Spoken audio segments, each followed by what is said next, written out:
Hi అండి, నమస్తే. నేను మీ స్వప్నిక్. ఉసిరికాయలతో ఏం చేశానో లైవ్లో వీడియో ఉంది, తప్పకుండా చూడండి. అయితే నేను చేసే తప్పు మీరు అస్సలు చేయొద్దు. ఎందుకంటే ఉడకపెట్టిన ఉసిరికాయలను తీసుకెళ్ళి చిన్న చిన్న ముక్కలు చేసేసి పాకంలో వేసేసాను. అంటే నాకు తెలియక వేశాను.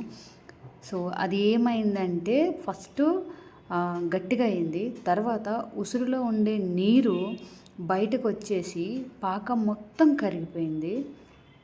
అది కొంచెం బాధాకరమైన విషయమే. బట్ కాకపోతే అది నాకు ఒక ఎక్స్పీరియన్స్ వస్తుందనుకుంటా నేను. ఎందుకంటే ఒక గుణపాఠం. ఇది మళ్ళీ నేను ఇది రిపీట్ చేయను. ఇప్పుడు ఏం చేస్తాను, ఉడకబెట్టి కొంచెం డ్రై చేసిన తర్వాత పాకం తీసి అందులో వేసుకోగలుగుతాను. సో అయినా ఇప్పుడు చాలా స్వీట్ ఉంది. బట్ కాకపోతే వాటర్ రావడం వల్ల కొంచెం పులుపు ఎక్కువ ఉంది. వీటిని నేను ఎండబెట్టాను. మొత్తం కరిగిపోయిందండి చక్కి మొత్తం.